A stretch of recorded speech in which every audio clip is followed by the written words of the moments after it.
Hello, we're taking a look at Palm Island here. I've got my little prototype copy. It's a little bit beat up, a little worse for the wear, but that's kind of how this game is. It goes everywhere with you, and your daughter spills coffee on it. So this is really what I'd like to see for the box. I'm hoping to have a early stretch goal that will end up having the magnetic flat box because it seems to be the most convenient for pulling out of your pocket and not having to deal with a two-piece box or something like that. That way you're standing in line on the bus or whatever. I just used a Story Cubes box here for the prototype, but we're going to take a look at the game here. All right, so the big purpose of this video is to gauge how the rules have come across and make sure that all of the rules are making sense, that everyone's playing the game the way the game was intended. So we're going to take kind of a walkthrough of how the game works and make sure that all of our playtesters have been playing it correctly. So I'm not going to use the bonuses for this one. I'm just going to play straight.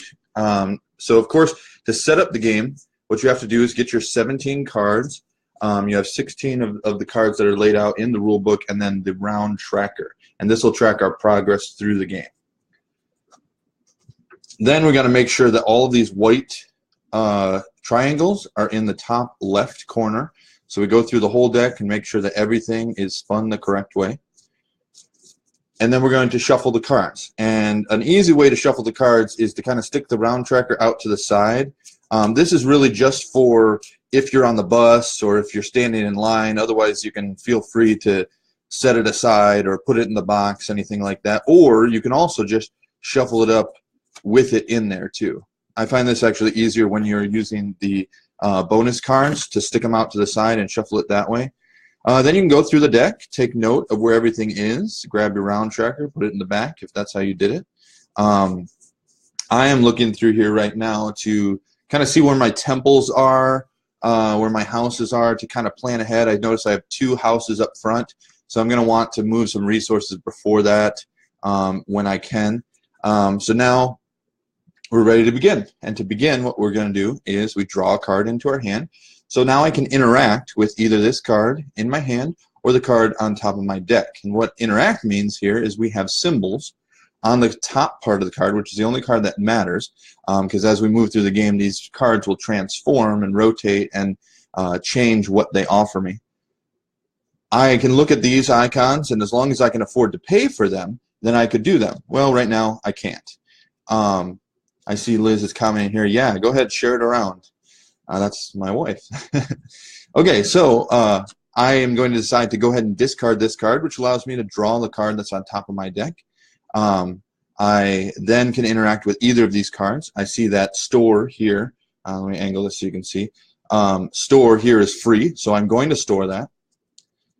Now, I also, if you may notice how I am doing things. I've had a few people say that the card in their hand, they feel like they need to set it down or something like that. I simply just kind of pinch it there with the other hand, so then I have this hand free. You can move it down or whatever. If you need to set it down, that's fine too. Some people grab it like this and then move it, but whatever's most comfortable for you. This is a very different game in that the way you kind of manage the deck is different, or hold it. So everyone's hand's a little bit different. You'll also notice that I'm holding the deck down here with my fingers so that I can keep the stored card available. And also won't slide around. I pinch it through the back to hold it with my finger there, or sometimes lay my finger across too, and that's better for holding a bunch of stored resources. All right, so let's continue here. So I stored that log, and then I can't do either of these, so I'm going to discard that card, draw the new one. I do want to get this boats, and I'm trying to move, if you notice, I'm trying to move these cards forward in my deck because I want to get them before those houses so I can utilize them. And I can't do either of those. So I'm drawing those, and now I have the blacksmith here. And now this is like a constant debate of, do I upgrade this one or upgrade this one first? Because if I upgrade this one right now, I won't be able to get this one, which is a cool 4 points that I won't be able to get at without fully upgrading the card further. And that's going to be very expensive. But I'm going to go ahead and pay both of these resources to upgrade the blacksmith here, and now it will produce for me more resources when it comes back around. I am going to go ahead and discard this because I want to see what's underneath the fish. I'm going to store the fish. The temple I can't use. The quarry I am going to move this log in front of. And again, I can't do anything. So in the first time you go through, you definitely have a lot that you can't interact with, but as your deck grows, you have a lot more choices available. I'm going to go ahead and upgrade this fish to a fish and a wood here. And you'll notice on this side it said I could either rotate it with a fish or flip it over with a fish, or I could have stored it using this free action here. I decided that I need to flip it over because I want to get some more wood and fish because I want to maybe use it on that temple, which now it will be in front of. And I'm going to continue to put cards, move cards in front of, and now you see my temple is actually going to be in the back of my deck, the very last card, which is a very useful place for it. Now at the end of the round, actually I had a question from some people too. The round tracker, you can't draw that card before this card is discarded. The round tracker is the end of the round, and you're going to do that only when it's drawn into your hand. So I'm going to discard this card, and then when it's drawn into my hand, I have to flip it over to the next highest number. All right, so I have the houses here. I'm going to move the log in front of it again, and now I'm slowly moving the houses to the back of my deck here. I am going to go ahead and upgrade this house because though it takes a while for these to get upgraded, and now I see I got 1 point here. So I've got 1 point on that house that gets discarded to the back. A little bit about how exactly the turns work here. So when I pay for something, it has to go to the back. So I have a card here. I could activate this one, which I'm going to do to move it in front of that, but I'm still going to upgrade this quarry. This quarry cost me 2 wood, and then I flip it. As soon as I pay these 2 stored wood, then I rotate this quarry, and it moves to the back of the deck, meaning I cannot use it again this round. I'll have to wait until next round for it to come around. Now, I have a little bit of an option here. I think I want to spend this to upgrade this boat because the boat is going to be more useful for the long run, so I'm going to have to waste this wood. So I pay that, and then I can upgrade this, and I'm going to go ahead and upgrade it to 2 fish. And when I have the 2 fish, I'm going to be able to use that on that market later. So then that's where your order kind of matters. All right, now I'm going to continue to work my way through here. I want to be careful how far I move back this temple, because if I move this temple too far back, it'll be right next to the other temple. So I don't want to activate this log. And this is a little bit more like developing strategy in the game, which I know there's a lot of play testers who are going to be having a look at this video, and that's why I'm going through some of that sort of stuff. I can't use a quarry. Can't use a large market. I am going to move this one, and now I can pay 2 to upgrade this quarry, which I have now available. I'll get some more stone for that temple. Temples are going to be a long time coming, but that's where we're going to go. Now we go to round 3. I am now going to, let's see, I think I'm not going to invest in the wood just yet. I am going to invest in my fish here, and I'm going to upgrade it to the side that has a wood and a fish. That way I can use it on that house later and not have to worry about what I saved from the last round. And I have, well, actually I don't want to activate this yet because I actually want to get a stone for it, and I do have that stone, and I'm getting a fish as well, and so I'm going to go ahead and invest all of this to upgrade this blacksmith. So I pay all these. Even though I have extra, I have to just waste that. Anytime you use a card to pay for something, it is used as the whole card, even if you're overpaying for something. So I paid for this one here that says I get to rotate it, and now it was going to produce one of each resource, which is going to be very useful for me in the rest of the game. Can't use this. I don't want to move that temple back too far. I've got a wood here, and I have to get rid of this quarry. I've got this, and I'm storing these, so now I can end up turning these wood into use the large market here. It says that I can store it if I pay 2 fish or 2 wood. I'm going to pay that 2 wood, and then I get to store it. So now I have more of these, but I actually probably made a mistake there because I should have just thrown that extra wood into this. So I made a mistake, and now I'm going to have to pay for it because I really want this to be upgraded. And so I was thinking about how to showcase the large market, and I cost myself a little bit extra resource. So I paid those, if you notice, I paid the 2 wood, 2 fish to upgrade this, so I overpaid a little bit. I could have saved a wood for next round, but I am going to still get that 2 stone because that's going to be important. All right, now I moved to round 4, and I put this to the back. I am going to activate this boat. I'm going to store this. I'm going to use this to upgrade the house. Draw the house. I want to move this. Let's see. I'm going to store this because I don't have enough wood to upgrade it anyways. I am going to store this blacksmith. And let's see. Now I'm going to use this to upgrade that market. So now the market's going to produce more for less, and I'm hopefully going to get that upgraded even further to produce some more. And you got to be careful about investing in the markets because they don't produce points. It's only useful during the game, not at the end of the game. Okay, now I see here I have a wood, a fish, and 2 stone. So I can actually do this temple here. So I'm going to do that by paying these, and then I flip over that temple. I've got 3 victory points off of that. That's nice. I'm going to pay these 2 wood to get that quarry. So I need some more stone, definitely. Storing these. I'm going to upgrade this log. That's worth a victory point, and it's on its way to producing even more logs.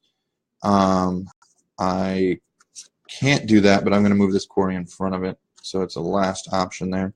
So I've got extra stone for next round. Now, at the end of the 4th round, what you actually do is go back to the 1st round. And we have had some suggestions that maybe we should put a 1/5 on here to help track it, and that's going to be useful for when you put the game down and pick it back up later. So I'm definitely looking at doing stuff like that to enhance your memory through the game here. So we're back on round 1, which is actually round 5 in this game. So we're about halfway through here.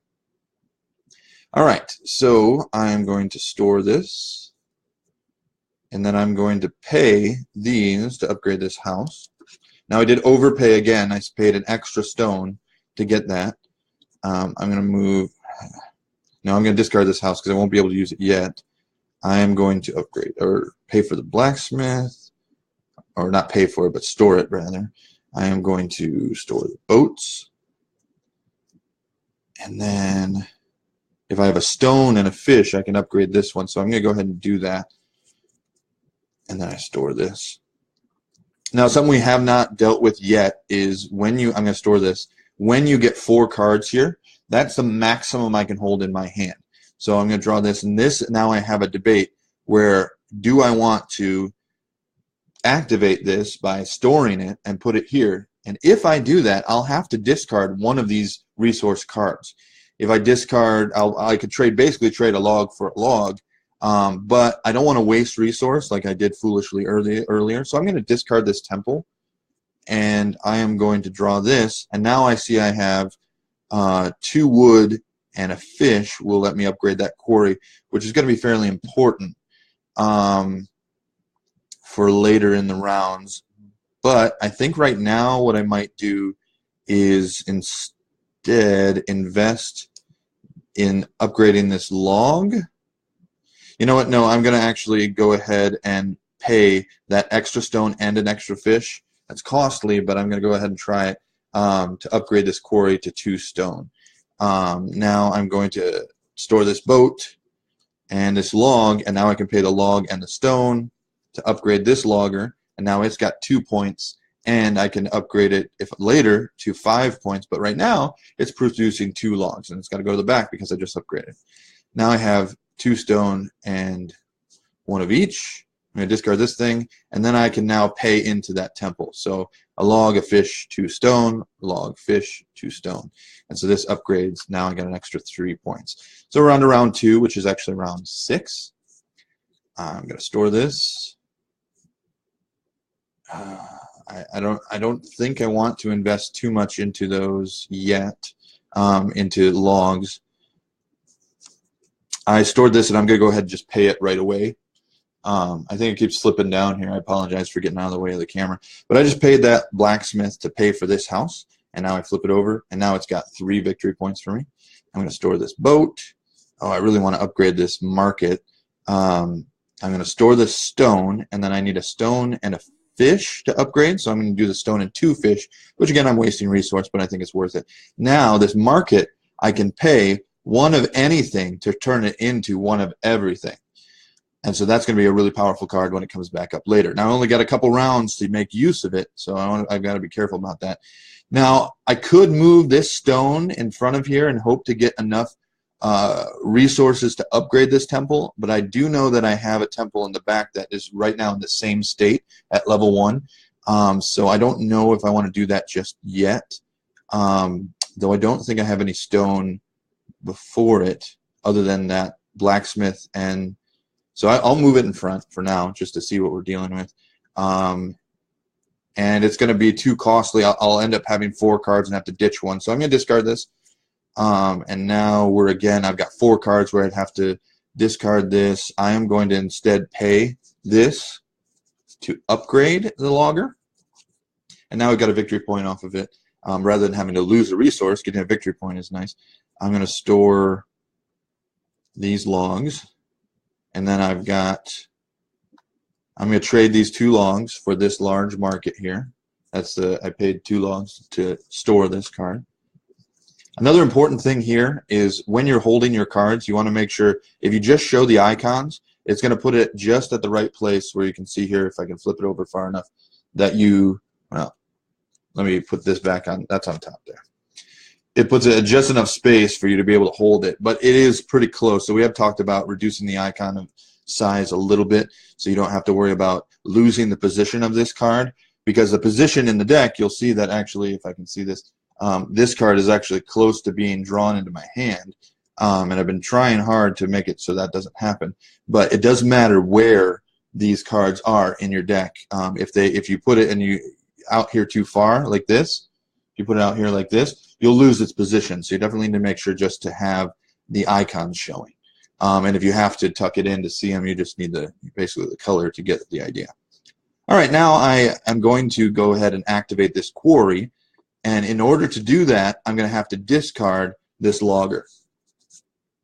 So now I have all these resources available, and this is enough to upgrade my temple. So I'm going to pay it. It is an extra stone, but it's worth the extra 3 points because it's going to flip now. And when it flips, I get now 6 points, which is nice.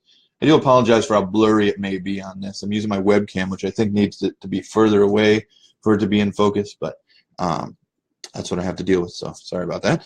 All right, now I'm at the round here. I go over to 3, which is actually round 7. So I put that to the back. Now it's like Hail Mary time. I've got to make some really good plays in order to get good points here. So I'm going to try and go for points and not so much focus on getting upgrading resources right now. Oh, so right now I could upgrade this card, but if I did, I'll have to ditch one. And if I get rid of this wood, it wouldn't be that big of a deal. Or I could invest in this. You know what? I'm going to do that because it's going to produce more stone for me next time, and it's going to be 2 points. So it's not that bad because I do get that 2 victory points, which will help me in the long run here. I am going to go ahead and use this to upgrade. Again, I'm overpaying to not upgrade, but store this, and I could use them on that. But I do have some temples up there too, but this is 3 points right now. You know, I'm going to go ahead and use them to get the 3 points. There we go. I'm storing the stone. Now at this point, I'm probably seeing that I can't have both of my temples upgraded all the way, so I could decide to choose one or the other. So I'm going to start to move this one back, and I'm not going to be too concerned about that. It's positioning at this point. Let's see, I could upgrade that logger and get another 3 points out of that, but I'll take all those resources. I'm going to go ahead and store this log. And now actually I'm going to see that the temples are going to be very close. So I'm going to discard this temple just in case. And then I'm going to pay 2 logs to store this. And then now if I have 3, 3, and 4, so that other temple was actually going to be more useful for me. So for next round, I think I'm going to store this and get rid of the wood because I have some wood coming pretty early. And now I have a lot of resource here. for next round. Okay, so last round here, I'm on the 4th round, which is actually the 8th round, and it goes to the back. All right, now I'm actually going to be in a bit of trouble here because I'll have to start discarding stuff. So I'm going to go ahead and use these. And of course, in this, because I started the round with 4 cards, I'm going to be able to get them again in this round as long as I don't draw them into my hand. If you draw a card that's stored into your hand, you have to immediately discard it, which is really a sad day. So I don't want to do that because then I miss out on using it. So I'm going to use this fish and wood to upgrade this and get a victory point rather than having to discard something. And then I still have this available and to activate. Now I can pay these to get 4 victory points. And I think I'm going to go ahead and do that because 4 victory points is actually quite a bit. So 2 of everything, flip this over. Now it won't do anything, which of course last round is really good for me. So I'm going to get rid of that because I'll never see that card again anyways. So now I've got some fish, some stone. I'll pay this stone because that's, I think, at the back of my deck, and I want to use it again to get this. And now I have 2, 2, and 2, and I could upgrade this house. And I think I'm going to go ahead and do that. I pay that to upgrade this house, and now I get 6 points off that. And that house is already upgraded all the way, so might as well discard that thing. I'm going to store this. I'll store this. Now I could upgrade this logger here and get 3 extra victory points, which right now it looks like that temple I'm not going to be able to get to, so I might as well pay the 2 logs and 2 stone. I'll pay those to get this upgraded. Now it's 5 victory points. So now I have no resource left, so I'm pretty much going to be stuck not doing anything for the end of the game, I think. Yep. Okay, and that's the 4th or 8th round, rather. And so I discard this, and every time you discard or use one of these, you have to rotate it counterclockwise. Basically, this card was at level 2 here, and we're going to basically return it to level 2 to get when we get rid of it. All right, so at the end of the game here, I'm going to go ahead and calculate my points, and the way I do that is I look at the victory points here with the star. So I'm at 1, 5, 7. All right, and then 13 with this 6 here. Another 6, that's 19. 2, 21. 22. 27 with that 5. Another 3 is 30. 32. 38. So I got 38 points out of that. And I had 2 houses that were stuck together at the beginning. I had the temples kind of in the middle. And you can see how when you activate things really does make a big difference about trying to shuffle them. And even though I made some bad choices, some of the top scores have been 41 and 42. And so 38 I feel really good about with that. So I actually didn't see too many questions here. I do see Karen asked she'd like to see 2 round trackers, one that says 1 through 4, another 5 through 8. We had considered that, however, it does add another card into the game, and with the bonuses and things, that might actually push us over to another sheet. So that's something I wasn't currently considering, but it is an interesting idea. And I did try that at one point, and I also did like that. However, I think that it also makes it a little bit funny early in the game that you feel like you're managing 2. So it's something to consider. While I'm sitting here, I'm going to go ahead and reset this deck. We had some suggestions about how to reset the deck, but for the most part, if you don't see a triangle, flip the card over. If you do, then rotate it. And when you flip it over, you got a 50% chance that it's going to be in the right position. So it is pretty quick to reset the game and go again. And of course, we have the cooperative and competitive modes that are in this as well. I have been considering doing both the speed version and a turn-based one on who gets the rights. So card shuffling solitaire, yes, it is a solo game. It does also have, you can play, as I just said, cooperatively and competitively. Basically, you each get your own deck, and you shuffle it, and at the end of each round, when you get to this card, you then could end up purchasing bonus cards. And these bonus cards They start at 4, and then it works its way down. Sorry, I don't have these ready. You start at 4, works its way down to 3, 3, 2, 2, 2, 2, 2. And for the cost that's here, one of each, 4 points, that's the best way to get 4 points. So what you're doing is you're racing to get those victory points and add those into your deck. There is, I did talk about in the rules how these can just be stored in your deck, and you store them right before the round tracker, and basically those become the round tracker for that player who's holding on to them. And this is only really necessary when you're on the bus or in a car, standing in line. Otherwise, you could take these victory point cards and you could just stick them in the box or stick them in your pocket, put them out on a table. But there is the options for making sure that it's super portable, because that's one of the big draws to this game is how portable it is, that if I can hold it in my hand in a place, then I can play it. And we also have been getting quotes on the all-weather version as well, and I think that's going to be offered as a pledge level on Kickstarter. Then you can get the plastic cards. I've got some samples of plastic cards, and they feel pretty nice. And then that way you could play literally anywhere. So if you're a diver, you could go play underwater. I doubt that's going to actually be something that happens, but because with the gloves, it would probably be tough, right? But you don't have to worry about these being like damaged. I was playing with one of my prototype copies while waiting for the kids, and it started to snow, and it started to get like little water on the cards from the snow melting, and started to damage the cards a little, which is annoying, you know. So the plastic cards would definitely help that, and that's going to come in a plastic box as well. So then you could throw that in with your camping gear or something like that and not have to worry about how beat up they get. Also, the plastic cards are nice because they don't get as worn out as the paper cards will.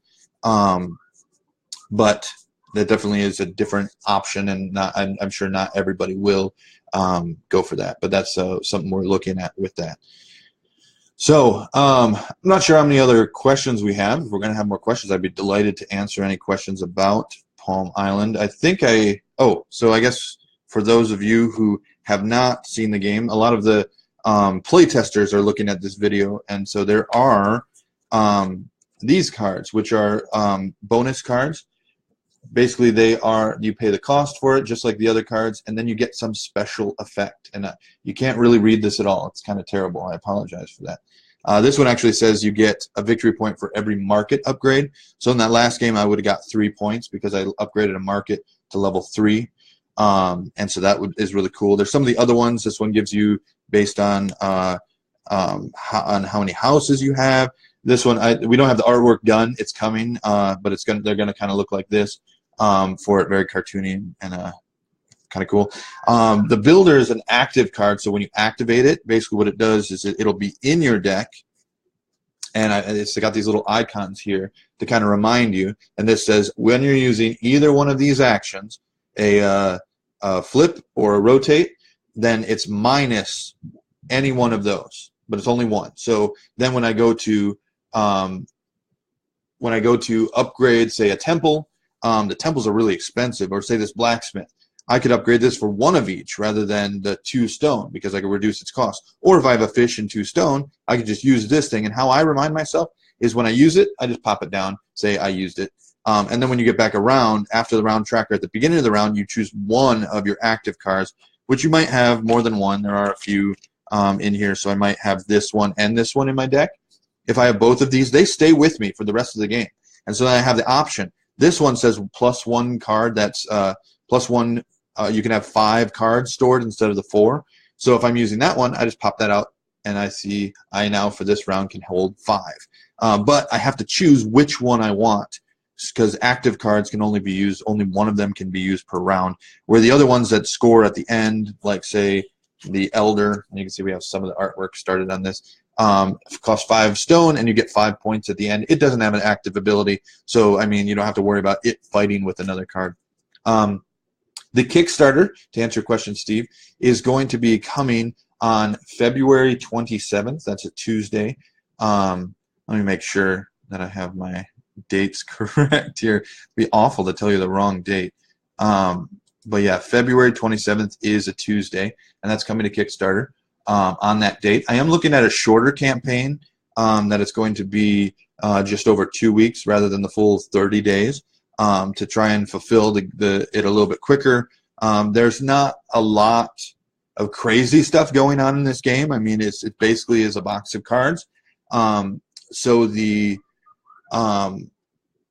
stretch goals, though, are going to be doing things like we're going to upgrade the card quality, add different finishes to the cards, make them a lot thicker. So I've got quotes all the way up to like a 350 GSM, C2S, I think it is, finish, and those cards are really nice and thick, and it'll feel really good in your hand and be good for lots of plays. So then they won't get super flimsy over its use.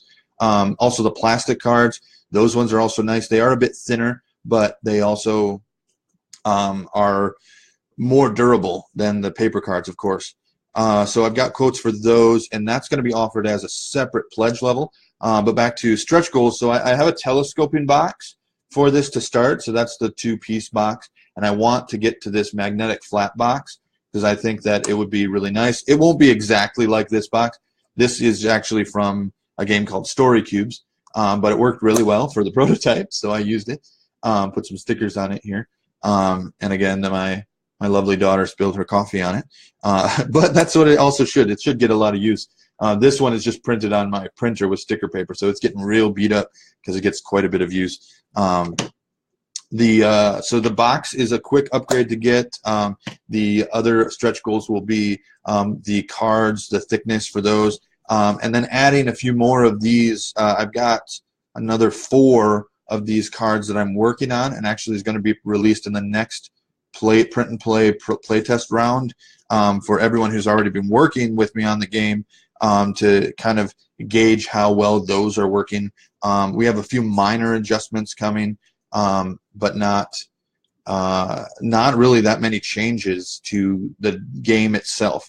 Really, it's looking like one card is actually going to get an adjustment, and then some of the advanced bonuses are likely going to see an adjustment. But the rules are the big thing that's going to see a difference or an adjustment here. Okay, so I made a little open top envelope for my deck. Oh, that's cool. So it's just like a sleeve that holds it in there. Is that what it is, Karen? So you just kind of slide it in, and that would make it definitely good for being able to throw that in your pocket.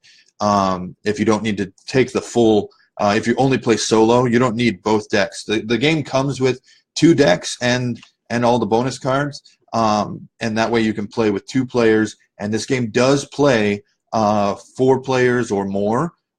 Really, there's we've tested a little bit with 6, and it works fine. The big thing is the amount of cards that you end up getting with this starts to be a little unwieldy, but you basically end up being kind of like, say, Karuba. You can house rule it to just keep adding more and more sets if you want. I mean, if you got a 12-passenger van with a bunch of people going to a con or something like that, there's no reason all of you couldn't play if you each have a deck, and that's something that's possible. Something else I'm working on, we've had a few people talk about the cooperative, or not cooperative, the competitive play. So in competitive play, you work your way through the deck, and when you hit the round tracker, then you get to be whoever's first here gets first bid on these cards. So they could buy the 4, and then you'd be left with the 3.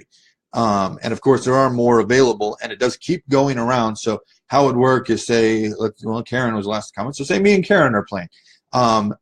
She finishes the round first. She could buy this 4. And then I could buy this 3. And so if I bought that 3, we'd be left with 3s and 2s left. She could then buy again if she has enough resource stored right now. And of course, she has to pay those resources when she purchases them. And then it goes in her deck, and they start like this. That's the starting position. And then when they are bought, they're flipped over. And that's how you know whether you have the points or not. So if you're storing them in someone's deck, that's how you can tell the difference for both those and the advanced bonuses. So we've been talking about, though, with the race. I really enjoy the race with players who are experienced, but when you introduce the game to someone for the first time, they're going to be taking their time. It's going to be very slow moving their way through the game, and it's going to kind of probably not be so fun for them when you whip through the deck knowing what you want to go after and you're the first one there. So I've been was toying with before we started doing the speed version. We were doing a turn-based. So it'll be at the end of round 1, player 1 gets to choose first. At the end of round 2, player 2. And so I was thinking about adding some sort of a color code to these or something like that that would end up showing when player 1, 2, and then also 3, 4 when you play with more players gets the right to buy. And then that would allow you to play a little bit more relaxed without having to do the speed thing. Even though I rather enjoy the speed thing for experienced players, it doesn't work so well for players who have not played the game before. So I definitely suggest if they have not played the game before, cooperative is the way to play. And cooperative actually, let me grab some of those cooperative cards here. Where'd they go? So I haven't talked about these yet. Cooperative cards are these cards here. So what happens is they're again stored in players' decks, or if you want to put it out on the table or keep it in the box, that's fine too. But one player just holds on to it, and then everybody's going to work on it. So you see this is 2 wood, 3 fish, and 2 stone, which is rather expensive for one person to do. And as it gets towards the end, there's no way one person can do it by themselves. So you have to work towards getting that. And how it works is at the end, if you've gotten this to the check mark, which means this disaster has been properly prepared for or resolved. So it's basically we have a famine going on and we need to prepare, upgrade this card enough times to be able to prepare for that famine. At the end of the game, as long as you have completed this, then you win. And then you judge your win based on score. So you again go through, and oh, that's the wrong card.